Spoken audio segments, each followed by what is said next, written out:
بسم اللہ الرحمن الرحیم. شمائل رسول صلی اللہ علیہ وآلہ وسلم. ہر روز ہمیں کوشش کرنی ہے رسول اللہ صلی اللہ علیہ وآلہ وسلم جیسا بننے کی، ان کے راستے پہ چلنے کی، کیونکہ اللہ کی محبت کا ٹیسٹ بڑا سمپل ہے.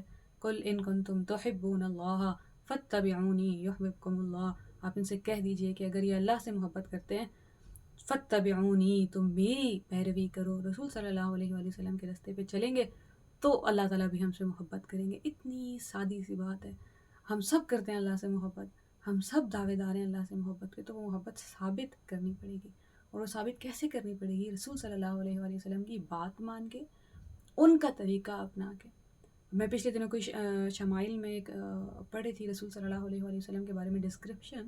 اس میں بہت کچھ کہ آپ کا قد کیسا تھا، اور آپ کے بال کیسے تھے، اور آپ کی جسامت کیسی تھی، وہ آپ فزیکلی بڑے اسٹرانگ تھے، وہ سب کچھ. اور لاسٹ پہ تھا کہ رسول صلی اللہ علیہ وآلہ وسلم کچھ بڑے طاقتور انسان تھے نا. لائک رسول صلی اللہ علیہ وسلم نے آخری جنگ کون سی لڑی ہے اپنی زندگی کی؟ اور پھر آپ کو پتہ چلتا ہے غزوہ تبوک ہے جو 60 کی عمر میں لڑی ہے، اور شدید گرمی میں اتنا لمبا 300-400 کلومیٹر کا فاصلہ کر کے طے کر کے جانا ہے، اور 30,000 سے زیادہ بڑی فوج کو لیڈ کرنا ہے، ان کو بتانا ہے کہ انہوں نے کہاں کھڑے ہونا ہے اور کہاں کیا کرنا ہے. تو اس ایج میں بھی ہی is that strong physically and mentally کہ وہ اتنی ساری چیزیں ہینڈل کر پائیں. تو پھر میرا اور آپ کا زندگی کا گول یہ ہے کہ میں نے اپنی 60s میں اگر زندگی رہی تو، اگر ہم پہنچ گئے تو ایسا ہی ہونا ہے. I have to be physically fit and I have to be doing something. He was serving a purpose. 40 سال کی عمر میں جا کے تو ہماری زندگی ویسے ختم ہو جاتی ہے. شادی ہو جائیں، بچے ہو جائیں، بچوں کی شادیاں ہو جائیں، تو ہمیں لگتا ہے ناؤ میری زندگی کا کام مکمل ہو گیا اور اب میں ریسٹ کر سکتا ہوں. اور جیسے ہی آپ ریسٹ والے موڈ میں جاتے ہیں، بیماریاں آ کے آپ کو پکڑ لیتی ہیں، غم پریشانیاں آ کے آپ کو پکڑ لیتی ہیں، اور پھر وہی غم وہی درد جو ساری زندگی آپ نے اکٹھا کیا ہوتا ہے. کیونکہ ساری زندگی تو آپ کبھی رکے نہیں تھے، پڑھ رہے تھے، جاب میں بزی تھے، ٹینشن تھی، اسٹریسز تھے، سب کچھ تھا، تو آپ نے اپنے اندر دیکھا نہیں ہوتا، ہیل نہیں کیا ہوتا خود کو. تو وہ ساری عمر کا جو غم ہے، جو غصہ ہے، جو گلٹ ہے، چاہے وہ اپنے بارے میں ہے یا لوگوں کے بارے میں ہے، وہ باہر نکلنے لگتا ہے. اس لیے ہم دیکھتے ہیں جتنا زیادہ کوئی انسان بوڑھا ہوتا جاتا ہے، اتنا زیادہ بد مزاج ہوتا جاتا ہے، اتنی زیادہ وہ کچھ بھی بول دیتے ہیں، وہ کسی کو بھی ڈس ریسپیکٹ کر دیتے ہیں، ایسے جیسے انہیں لائسنس مل گیا. کوئی لائسنس نہیں ملا. بات صرف یہ ہے کہ ہم رسول صلی اللہ علیہ وآلہ وسلم کے طریقے پہ نہیں چل رہے. تو ابھی تو ہم اس ایج پہ نہیں پہنچے. جو لوگ نہیں پہنچے وہ تیاری ابھی سے شروع کریں گے کہ this is what I want to look like in my 60s، اور یہ مجھے کرنا ہے. کیا تھا رسول صلی اللہ علیہ وآلہ وسلم کے بعد؟ He had a purpose. آپ نے کیا کھانا ہے، آپ کتنے بجے سوئیں گے، آپ ایکسرسائز کتنی کریں گے، وہ ساری پرپس کے بائی پروڈکٹ ہیں. پرپس آپ کو انرجی دے گا اور وجہ دے گا وہ سب کرنے کی. پرپس فیول ہے، پرپس ڈیسٹینیشن ہے جو آپ کو بتاتی ہے اچھا وہاں جانا ہے. ایک گاڑی کو کہیں جانا نہیں ہے، وہ کھڑی رہے گی ایک جگہ پہ، تو وہ اس نے ایونچولی خراب ہی ہو جانا ہے، کھڑے کھڑے خراب ہو جانا ہے. اور ہم میں سے 99% لوگوں کی زندگی میں کوئی مقصد نہیں ہے. وہ مقصد نہیں ہے اس لیے ہمیں پتہ نہیں ہے کہ جلدی کیوں سونا ہے اور جلدی کیوں اٹھنا ہے. بچوں کی پرورش اور تربیت مقصد ہے، انہیں پالنا. پالنے والی تو رب کی ذات ہے، اس نے آپ کو دینا ہے، آپ نے ان کو آپ کے تھرو ان کو دینا ہے، وہ پل جائیں گے. تربیت مقصد تھا. تربیت کے لیے وہ لوگ جو ابھی شادی شدہ نہیں ہیں، یا وہ جن کے ابھی بچے نہیں ہیں، یا بچے چھوٹے ہیں، وہ آن لائن پڑھنا شروع کریں کہ بچے کا کون سا دماغ کا حصہ کب ڈیولپ ہو رہا ہوتا ہے، اس کو کب کیا سکھانا ہے، اس کا کانفیڈنس کیسے ٹوٹ جائے گا، یہ بہادر انسان کیسے بنے گا، بہادری کی پریکٹس ٹریننگ کیسے کروانی ہے میں نے اس کو. ایک ماں کی زندگی کا پرپس تو ہو. اور پھر آپ دیکھیں گے کہ ہمارے ارد گرد یہ جو شور ہے نا، یہ جو چھوٹی چھوٹی، I don't want to use a bad word، بڑی نچلے درجے کی سیاست ہے. کس نے کس کو شادی پہ کیا گفٹ دے دیا، کون کس کو کتنے بری طرح ٹریٹ کر رہا ہے، کس نے کس کو کیا سلامی دی، کس نے کس کو پوچھنے آئے یا نہیں آئے. اتنی پیاری ٹریڈیشنز تھیں ہماری کہ عیادت کے لیے جائیں بیمار کی. اب وہ جب ہم نے فرض بنایا بلکہ رسم بنائی ہے، تو اب وہی چیز دل سے نکل کے وہی اچھی چیز بری ہو گئی ہے. اب اسی کا نقصان ہوتا جا رہا ہے ہماری سوسائٹی کو. اسی کی وجہ سے لڑائی جھگڑے، اسی کی وجہ سے بدمزگیاں، اسی کی وجہ سے دلوں میں نفرتیں آ رہی ہیں. ہر چیز کا مقصد یاد رکھنا ضروری ہے. کھانا اگر آپ ٹیسٹ کے لیے کھائیں گے تو پاگل ہو جائیں گے. کھانے کا مقصد یاد رکھنا ضروری ہے. It has to fuel your body, that's it. یس ٹیسٹ ضروری ہے، لیکن صرف ٹیسٹ کے پیچھے بھاگیں گے تو پھر ہر طرح کی ٹیسٹی چیز کھا لیں گے. نیند کا مقصد یاد ہونا ضروری ہے تاکہ آپ دوبارہ اٹھ کے کام کر پائیں. سارا وقت سونا مقصد نہیں ہے. And we have to remind ourselves that. رسول صلی اللہ علیہ وآلہ وسلم کی زندگی سے ہم نے یہ تو سیکھا کہ پچھلی زندگی ہم کیسے گزر آئے ہیں، اس کو کیسے کریکٹ کریں، اور اگلی زندگی کا گول کیا ہے. دیٹ از آر گول. کہ 60s میں ہو. حضرت حسین 57 ایئرس کے تھے، 57 سال کے تھے جب انہوں نے کربلا لڑی ہے. جنگ کر رہے ہیں لوگوں سے. ایموشنلی کتنے اسٹرانگ ہے کہ وہ ڈیسیژن لے پا رہے ہیں. ایسی جگہ پہ ہمیں سے کوئی انسان ہو تو اس کا نروس بریک ڈاؤن ہو جائے، وہ ڈیسیژن میکنگ کی صلاحیت چھوڑ جائے.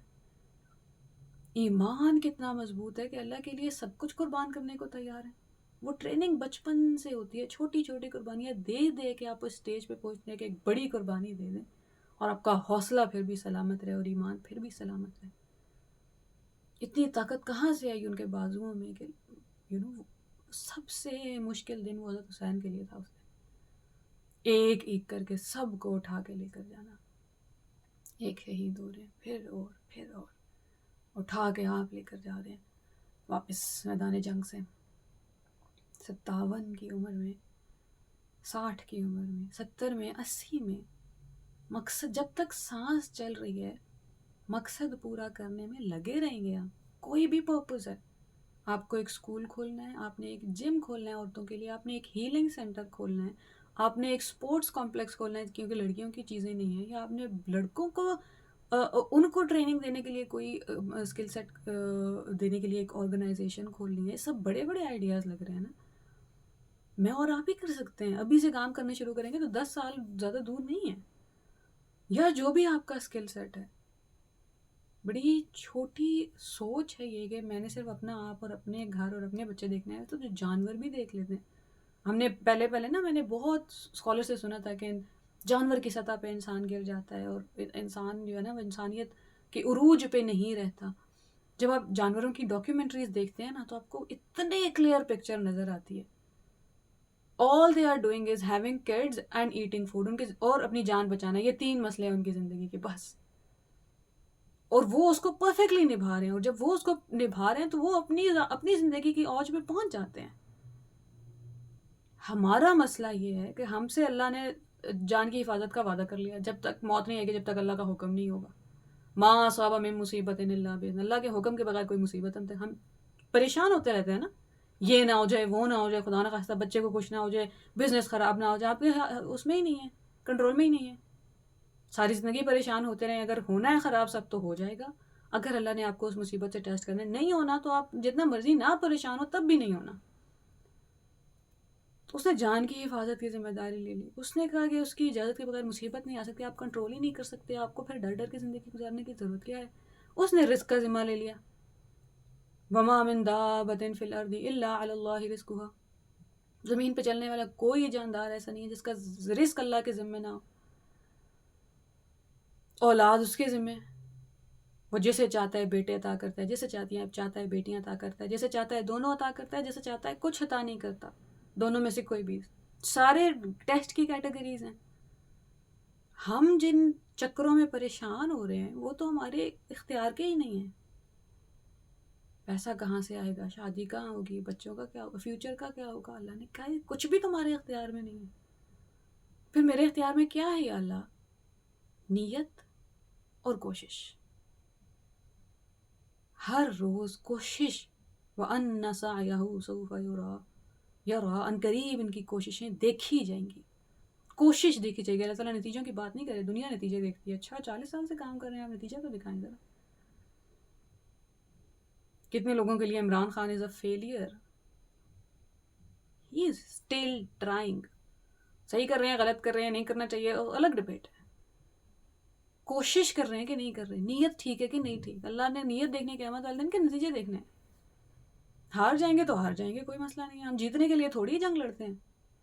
جنگ لڑنے کے لیے جنگ لڑی جاتی ہے. کوشش دکھانی ہے اللہ کو کہ اللہ میں نے اپنا سب کچھ لگا دیا تھا. نتیجے بھی تو اسی کے ہاتھوں میں ہیں.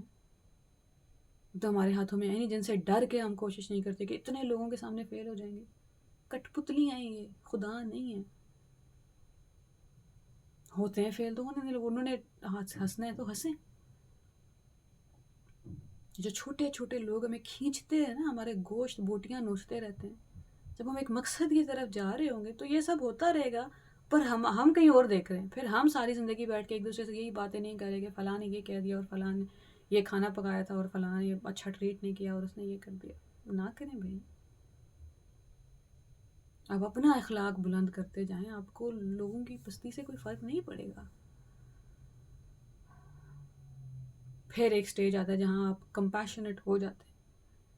پھر آپ کو ان لوگوں کی اسٹرگلز بھی، کیونکہ اب آپ اپنی اسٹرگل دیکھ سکتے ہیں، کیونکہ آپ ایک ہیلنگ کے ایسے سٹیج پہ پہنچ چکے ہیں جہاں آپ کو اپنے غم، اپنی بیہیویئر کی وجہ پتہ ہے اور آپ آہستہ آہستہ اس پہ کام کر رہے ہیں. تو پھر آپ کو لوگوں کے پیٹرنز دیکھ کے بھی you can figure it out کہ اچھا یہ کہاں سے بچپن سے بات آ رہی ہے، یہ کس چیز کا ریئیکشن نکال رہے ہیں یہ دوسرے لوگوں پہ، اور پھر آپ انہیں بھی مارجن دے دیتے ہیں انسان ہونے کا. پھر آپ اپنے دل میں وہ والا گرج اور وہ والی نفرت یا وہ والا بوجھ بھی لے کے نہیں پھرتے کہ برے لوگ اور میں اچھا. وہ ایٹیٹیوڈ نہیں ہے، وہ ہو نہیں سکتا. لیکن جب لوگ آپ کو توڑ مروڑ کے پھینکنے کی کوشش کر رہے ہیں تو پھر آپ ایک ڈور میٹ کی طرح you can't let them walk over you. You have to have boundaries as a human being. اللہ کا بندہ ہوں، اس کے آگے جھکوں گا، آپ کے سامنے نہیں جھک سکتا. یہ تو بیسک سیلف اسٹیم کا تقاضا ہے. لا الہ الا اللہ. اللہ کے سامنے کے آگے اللہ کے علاوہ کسی اور کو سجدہ کر دیا تو اپنی نظر میں آپ گر جاتے ہیں. مجھے نہیں پتا ہم میں سے کتنے لوگ اس اسٹیج پہ پہنچے ہیں جہاں انہیں ایگزیکٹلی پتا ہے کہ کب وہ کس کے سامنے جھک جاتے ہیں، خوف میں یا محبت میں، یا کمزور پڑ جاتے ہیں، یا رزق کے لیے اس کسی انسان کی طرف دیکھنے لگتے ہیں اور انہیں پتہ ہے کہ وہ کسی انسان کو سجدہ کر رہے ہیں اور وہ اس بات پہ غمگین ہیں اور وہ ٹوٹ رہے ہیں and they don't know how to fix it. کوئی بات نہیں، آپ صرف یہاں اس سٹیج پہ پہنچ گئے کہ آپ نے اپنے اندر کے بت دیکھ لیے ہیں، کافی ہے. اور اب جو یہاں تک لایا ہے وہ یہاں اس کے ذمہ کر دیں کہ اللہ یہ ہو رہا ہے، میں بدلنے کو تیار ہوں، میں صرف ایک رب کی عبادت کو تیار ہوں. مجھے نہیں پتا یہ کیسے ہوگا، مجھے نہیں پتا یہ خوف کے بت کیسے ٹوٹیں گے یا اللہ، نظر تو آ گئے ہیں. مجھے نہیں پتا یہ لوگوں کے بت کیسے ٹوٹیں گے یا اللہ. یہ خود کو خدا بنا کے روز پریزنٹ کرتے ہیں، ہم روز سجدوں میں گر جاتے ہیں. اللہ تعالیٰ کرے کہ ہماری زندگی میں کوئی مقصد ہو اور ہم 60s میں 40 کی عمر میں رسول صلی اللہ علیہ وسلم کو نبوت ملی ہے. ہماری تو 40 پر ریٹائرمنٹ ہو جاتی ہے کم از کم زندگی کے کاموں سے، پھر جاب اگر کر رہے ہیں تو کرتے رہتے ہیں 60 تک. مقصد ڈھونڈنا ہے زندگی کا اور مانگنا ہے اس سے بھیک میں. عطا کر دے تو اس کی مہربانی ہے، یا اللہ ہمیں قبول کر لیں اپنے کاموں کے لیے، وہ قبول کر لے تو اس کی مہربانی ہے. کسی پہ کوئی احسان نہیں کیا ہم نے. اسی فیلڈ میں جس میں آپ کام کرنا چاہتے ہیں لوگوں نے مار کے کیے ہوں گے، جھنڈے گاڑے ہوں گے، آپ کا ان سے مقابلہ ہی نہیں ہے. آپ سمندر پورا کا پورا ہو نہیں سکتے، آپ کو صرف ایک قطرہ بننا ہے. وہ قطرہ جو اپنا کام کرتا رہے، ایک ایک کر کے وہ پورا سمندر خود ہی بن جائے گا. کوئی بھی اپنی ذات میں کل سمندر ہے ہی نہیں. اللہ کرے کہ ہم رسول صلی اللہ علیہ وآلہ وسلم کے طریقے پہ چل سکیں تاکہ اپنی زندگی اوج پہ گزار کے جائیں، تاکہ رینگتے رینگتے چھوٹے چھوٹے انسانوں کے آگے سجدے کرتے نہ مر جائیں. السلام علیکم ورحمۃ اللہ.